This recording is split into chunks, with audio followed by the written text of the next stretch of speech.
Fala galera, beleza? Vamos lá para a nossa aula de introdução à sintaxe. Mas antes de mais nada, você precisa entender, saber o que significa a palavra sintaxe. E por favor, nada de sintaxe, nada a ver. A forma correta de falar é sintaxe. Legal? Preste atenção comigo. Olha só, quando você tem a palavra sintaxe, a palavra sim de sintaxe significa relação. Relação. Já a palavra tasse, que sintaxe? A palavra tasse significa partes, ou seja, a sintaxe trata-se da relação das partes. Você se lembra quando falamos lá da morfologia? Pois bem, lá na morfologia você estuda cada palavra separadamente. Agora, na sintaxe, você vai estudar a função destas palavras dentro do contexto. E aí você tem que entender que a análise sintática, vou apagar aqui para você conseguir enxergar melhor. A análise sintática é a parte da gramática que estuda as orações e os termos dentro de cada oração. Preocupe com isso, porque quando eu falo em sintaxe, você vai estudar o quê? A oração e o termo dentro de cada oração. Presta atenção nisso aí. Mas lógico, antes de mais nada, você tem que entender a estrutura básica da oração. O que uma oração necessariamente precisa ter? Ah, professor, tem que ter verbo. Isso mesmo, tem que ter verbo. E o que mais? A oração, além de ter verbo, ela tem que ter um sujeito para esse cara. Tem que ter o sujeito. E além do sujeito e o verbo, tem que ter também o complemento para o verbo. Complemento verbal. Então você tem aí o sujeito, o verbo e o complemento do verbo. Presta atenção. Quando eu falo em sintaxe, você tem lá a estrutura básica da oração. Sujeito, verbo e complemento. Beleza? Mas você precisa também saber quais são os tipos de sujeito, tipos de complementos e tipos de verbos. Quais são os tipos de sujeito? Lembra lá comigo? Nós temos sujeito simples, sujeito composto, sujeito oculto, professor. Tá. Vou colocar oculto, mas vou colocar um oculto aqui entre aspas. Depois você vai entender por quê.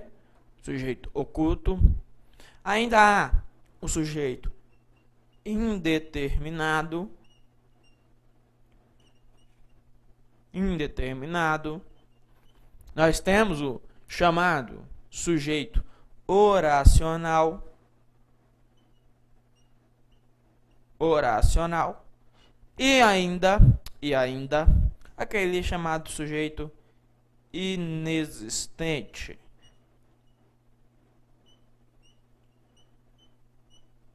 Sujeito inexistente. Então, você tem aí os 6 tipos de sujeito. Se preocupe com esses caras. Sujeito simples, composto, oculto, né, entre aspas, indeterminado, oracional e inexistente. O inexistente também pode ser chamado de oração sem sujeito. Ó, presta atenção. Não é que não exista sujeito. Existe sujeito e o nome dele é inexistente. Lógico que além dos tipos de sujeito, há também os tipos de verbos. Nós temos lá os chamados verbos transitivos diretos, transitivos indiretos, transitivo direto e indireto, intransitivo e de ligação. São os tipos de verbos. E os complementos para esses caras, que são? Tem lá o complemento chamado, professor, objeto, né? Isso, objeto. Tanto objeto direto quanto objeto indireto. Vou colocar apenas objeto. Temos também adjunto, pera lá, adverbial. Lembra desse cara? Pois é, adjunto adverbial é um complemento verbal. E além desses, ainda há o chamado agente da passiva.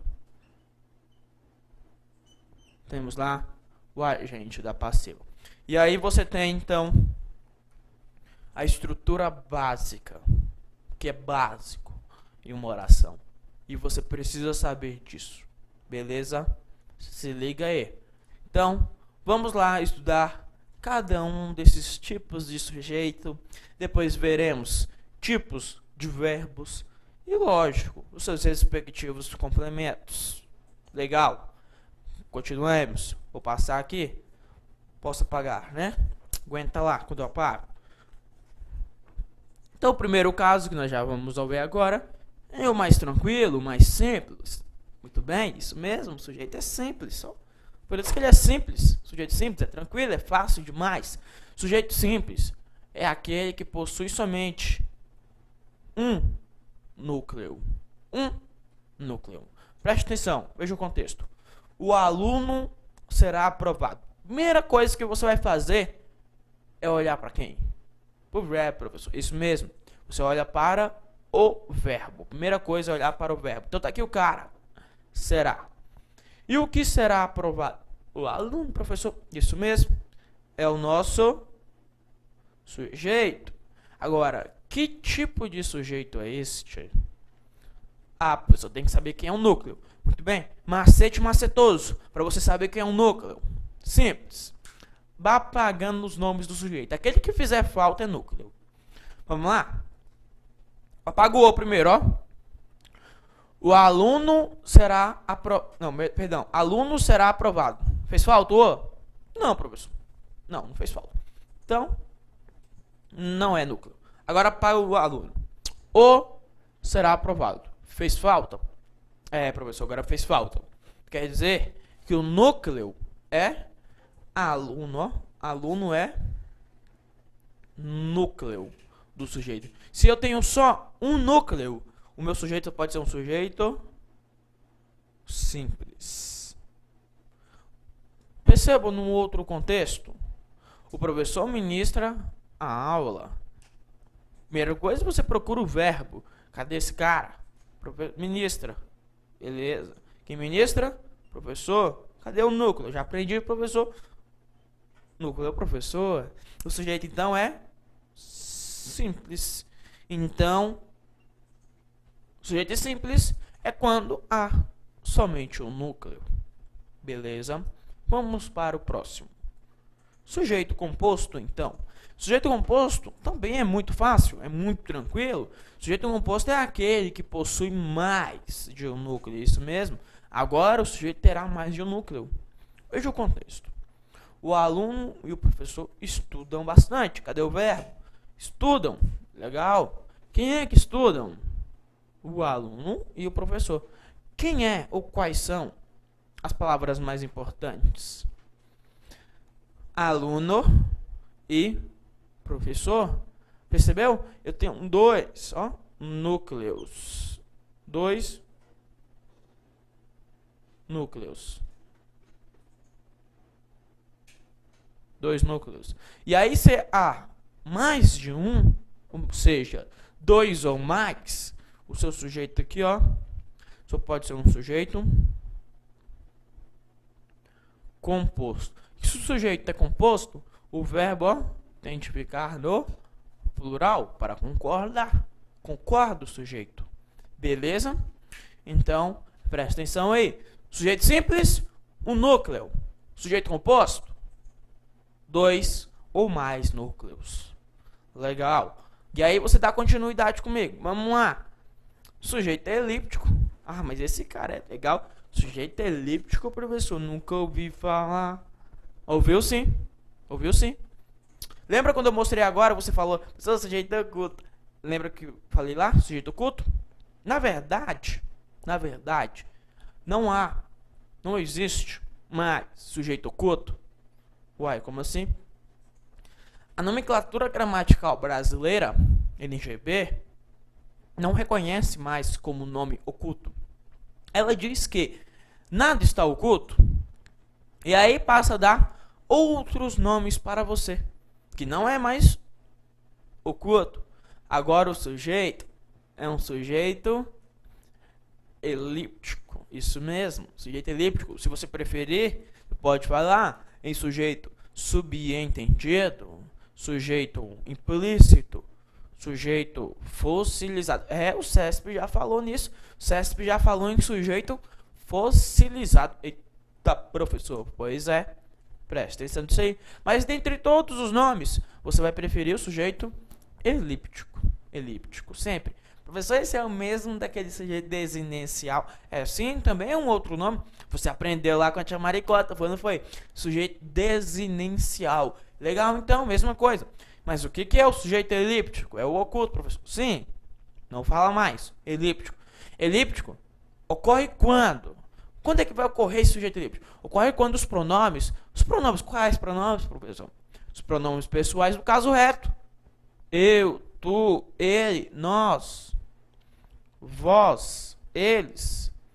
Ocorre quando esses pronomes ficam subentendidos no verbo e com referencial teórico conhecido anteriormente. Como assim? O contexto é que vai me dizer quem. Quer ver? Analise comigo o texto. Os turistas sempre vêm ao Brasil, conhecem o país parcialmente. Cadê o verbo? Professor, você tem verbo aí, ó. O vem. Tem aqui o vem. Quem é que vem? Quem é que sempre vem ao Brasil? Os turistas, professor. Legal. O sujeito é o que aqui? Eu já aprendi que o sujeito, nesse caso, ele é um sujeito simples, ó. Simples. Núcleo é turistas. Eles é que vêm ao Brasil. Legal. Mas esse não é o nosso único verbo. Você concorda comigo? Professor. Além do vem, tem o verbo conhecem. Legal. Legal. Os turistas sempre vêm ao Brasil. Conhecem. Agora, quem conhecem o país parcialmente? Quem conhecem? Professor, eles conhecem. Tá. Eles conhecem. Mas eu te pergunto, o contexto falou quem são eles? Falou, professor? O contexto fala os turistas. Opa! Ficou subentendido aqui, ó, que eles que conhecem. Ficou, professor? Se ficou, o sujeito é um sujeito elíptico. Professor. Entendi. Certo dia, um amigo meu falou... Um aluno meu falou assim, ó. Professor, quer dizer então que esse sujeito ele foi mocado? Não, por favor, né? Sujeito mocado. Mas eu parei e pensei, né? Ele até que tem razão, até que tinha razão. O sujeito tá mocado, ó. Ficou escondido, ou seja, subentendido, tá? Então, sujeito elíptico é um sujeito subentendido. Na mesma ideia, quando eu falo, rapaz, fizemos besteira. Quem que fez? Vocês? Nós. Percebeu? Nós. Nós é o sujeito. É um sujeito subentendido. Sujeito elíptico. Você tem que entender esse cara por quê? Pra você não confundir com esse outro cara. Sujeito... Eita, mas antes tem um bocado de questão pra você responder comigo. Então, vamos responder as questões. E aí eu te mostro lá o outro cara. Vamos responder as questões aqui primeiro. Já que nós falamos desse cara, do sujeito elíptico, nada mais justo. Então, vamos lá. Questão número 1, ó. Joga na tela pra nós. Pra nós não, professor. Só caipira que fala assim. Eu sei, eu tô interagindo com você. Então vamos. Questão número 1. Em pleno sertão do Cariri, no sul do Ceará, um meio de transporte causa estranheza na paisagem árida, cobrindo os 14 quilômetros que separam Crato e Juazeiro do Norte. Um misto de metrô e ônibus transporta passageiros. Trata-se do primeiro veículo leve sobre trilhos do Brasil, VLT. Um tipo de transporte coletivo capaz de melhorar o trânsito nas cidades sem acarretar tantos malefícios ao ambiente. Além de custar menos que o metrô, transportam muito mais passageiros que o ônibus e é até 93% menos poluente que este. Beleza. Olha pra mim, galera. Olha só a questão que ele fala. O sujeito da oração transporta muito mais passageiros. Está elíptico, certo ou errado? Vamos ver. Vamos ver. Olha só. Bem aqui, ó. Presta atenção. Acompanha aqui comigo. Além de custar menos que o metrô, transporta muito mais passageiros. Quem transporta? Ele, professor. Ele é que transporta. Tá. Mas quem é ele? O contexto me fala? Fala. Fala assim. Quem é ele? Ele é... Ó. O VLT. O veículo leve sobre trilhos. É ele que transporta muito mais passageiros. Então, trata-se de um sujeito elíptico? Sim. E a questão está correta. Questão certa. Beleza. Coloca lá, ó. Questão certíssima. Próxima questão. Próxima questão é a boa. Vamos comigo. A referência do sujeito de recebem telefonemas regulares e do sujeito de podem olhar é a mesma. Veja o texto. As melhores clientes recebem telefonemas regulares informando sobre as coleções. Também podem olhar os catálogos das gripes e encomendar as peças, que chegam em 2 dias. Olha para mim, por favor. Olha só. Ele perguntou para você que o sujeito de recebem e o sujeito de podem olhar é o mesmo. Ele falou que a referência é a mesma. A referência... Ó, tome cuidado com isso, porque ele falou, não falou que é o sujeito, ele falou que é a referência do sujeito. Ou seja, está indicando que o contexto vai ser a mesma referência. Vamos ver? As melhores clientes recebem telefonemas regulares. Está aqui o verbo receber. Quem é que recebe telefonemas regulares? Professor, as melhores clientes. Opa, legal. O sujeito aqui é um sujeito simples. Elas é que recebem telefonemas regulares. Bacana até aqui. Telefonemas regulares informando sobre as coleções. Também podem olhar os catálogos das grifes. Aí eu te pergunto, quem é que podem olhar os catálogos da grifes? Professor, as melhores clientes? Ah, legal. Mas quem é que me dá margem para dizer que as melhores clientes é que estão olhando? O também, professor. O também me dá essa margem. Isso mesmo. Aí a questão, está certa ou errada? Certíssima. Ué, professor, como assim o sujeito não é o mesmo? O sujeito lá em cima é simples. Aqui o sujeito é subentendido, o sujeito é elíptico, ó. Porque subentendeu elas, que ainda vai ser, que já foi dito no contexto. É verdade. Concordo com você. Mas preste atenção na pergunta. Ele falou a referência. Ele perguntou se está retomando o mesmo contexto. E a questão então, ó, certíssima, correta. Beleza? Então vamos para a próxima. Olha para mim. Presta atenção, não dorme não. Tá dormindo aí? Olha aqui para mim. Sem preguiça. Ainda mais nos dias de hoje. Hora de estudar. Sujeito indeterminado. Sujeito indeterminado é mole. Fácil demais. Ocorre quando não se consegue determinar o sujeito. O verbo, isso mesmo. Ah, isso é óbvio. Tá? Presta atenção. Isso aqui é simples. Basta você lembrar comigo o seguinte. Pensa em menino. Menino. Menino é danado. Tá chegando, não é? Menino utiliza muito o sujeito indeterminado. E com frequência. Você quer ver? Olha só. Veja o contexto. Papai. Me faz. Papai, quebrar a janela. Faz isso ou não faz? Faz sim. Aí ele falou quem quebrou. Mas no fundo você sabe que foi ele ou ela que quebrou. Lá no fundo você sabe. Mas ele falou? Ah, não falou? Olha só, quebraram a janela. Quem quebraram? Eles quebraram. Agora o contexto me fala quem são eles? Não fala. Isso quer me dizer que o sujeito é indeterminado. Basta você pensar, lembrar também, ó, de mulher quando vai ao salão de beleza. Juliano faz assim, ó. Menina, não te conta mais, ó. Falaram mal de você. Opa, meu Deus. Não é assim? Falaram mal de você. Quem é que falaram? Ah, professor. Eles. Não sei quem são eles. O contexto não falou. Percebeu? Então, em determinado contexto não me fala. E aí, primeiro caso, você observa o verbo, ó, na terceira pessoa do plural. Mas não é somente na terceira pessoa do plural que você vai observar. Você pode ver em um outro contexto. Olha só. Precisa ser de funcionários. Lembra da partícula C? Vai ter que olhar esse cara. Isso mesmo. Como assim, professor? Você vai ter que entender o seguinte. Verbo transitivo indireto. Quem que precisa? Precisa de algo. E funcionários, objeto indireto. Colocou esse cara, a partícula C. Você tem índice de indeterminação do sujeito. Isso mesmo. Índice de indeterminação do sujeito. E havendo esse cara, o índice de indeterminação, quer dizer que o sujeito está o quê? Indeterminado. O próprio nome dele já diz.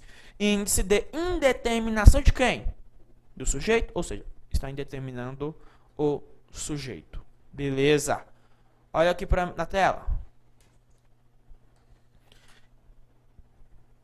Vamos à questão, então, número 3, feita pelo CESP.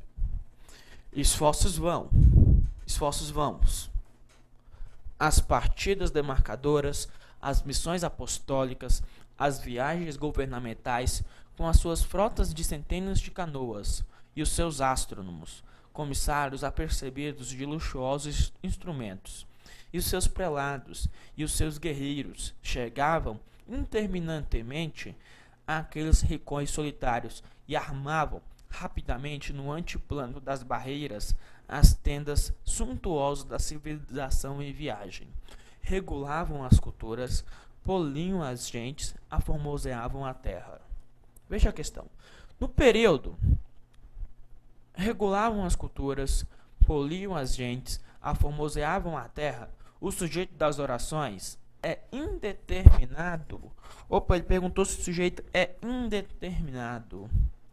Então, olha lá, volte lá no texto e ele quer saber se o sujeito ali está indeterminado. Vamos ver? Olha aqui para mim. Regulavam as culturas, poliam as gentes, aformoseavam a terra. Quem é que fazia isso? Quem? O contexto me fala. Eles, professor. Tá. Mas o contexto fala quem são. Quem, professor? Todos esses contextos aqui, ó. As partidas demarcadoras, as missões apostólicas, as viagens governamentais e os seus astrônomos, comissários, apercebidos de luxuosos instrumentos e os seus prelados. Eles chegavam interminantemente àqueles rincões. Também regulavam as culturas, poliam as gentes, aformoseavam a terra. O sujeito é indeterminado? Não. Errado. O sujeito é elíptico. Subentendido. Beleza? Dê continuidade comigo. Sujeito oracional. Esse é o cara. Sujeito oracional. Professor, nunca vi esse. Então vem aqui agora. Vem comigo que você vai ver esse cara agora. Sujeito oracional ocorre quando a oração desempenha o papel de sujeito. Olha pra mim, por favor. Ocorre quando a oração desempenha o papel de sujeito da outra oração. Então olha só, o que vai acontecer aqui? Você vai ter duas orações. Só que uma oração, ela é sujeito da outra oração. Como assim, professor? Olha só. Beber 2 litros de água por dia faz bem à saúde. Cadê o verbo? Professor, você tem o verbo beber e você tem o verbo faz. Legal. Vamos analisar o verbo faz. O que é que faz bem à saúde? O que faz bem à saúde? Professor, beber 2 litros de água por dia. Isso mesmo. Isso mesmo. Olha só. Aqui você tem o seu sujeito. Mas você analisou bem que esse sujeito tem um verbo. Certo? Ó. O que faz bem? Beber 2 litros. Legal. Esse sujeito tem verbo. Se tem verbo, tem o que aqui? Oração. Mas essa oração não é sujeito da outra oração? O sujeito, então, é o oracional. Sujeito oracional. Legal? Tranquilo? Beleza. Olha só, vou te dar um outro contexto. Eu digo: amar faz parte da vida. Olha lá, o que é que faz parte da vida? Professor, amar. Amar é um verbo, certo? Certo. Então você tem aí um sujeito oracional. Isso mesmo. Então, para ter sujeito oracional, você tem que ter a oração, tem que ter o cara, tem que ter o verbo. Aí você se depara com a questão. Olha lá comigo a questão, por favor. Olha para lá. Joga lá para mim, por favor, na tela. Questão: a flexão de singular na forma verbal deve-se à obrigatoriedade da concordância do verbo com o sujeito da oração ser humano. Então ele disse que está concordando, concorda com ser humano. Vamos ver se certo ou errado. Mesmo que não possamos olhar de um curso único para a história, os projetos humanos têm um assentamento inicial que já permite abrir o presente para a construção de futuros possíveis. Tornar-se um ser humano consiste em participar de processos sociais compartilhados, nos quais emergem significados, sentidos, coordenações e conflitos. Tá. Olha aqui para mim, por favor. Olha só. Ele perguntou para você se está concordando com o ser humano. Em outras palavras, perguntando se o ser humano é sujeito de consiste. Vamos ver? Então vem cá comigo. Tornar-se um ser humano consiste em participar. Fica aqui. O que é que consiste em participar? O que é que consiste em participar? Professor, é o ser humano que consiste em participar de processos sociais compartilhados? Não. É tornar-se ser humano. Tornar-se ser humano consiste. Aqui você tem o sujeito. Só que nesse sujeito você observou que você tem um verbo. E se você tem um verbo, o sujeito só pode ser oracional. E a questão está o quê? Errada. Questão, então, errada. Tá? Porque aqui você tem um sujeito oracional. Legal até aí? Bacana? Então, beleza. Fique atento, porque no próximo bloco falaremos do sujeito inexistente. Até lá. Abraço.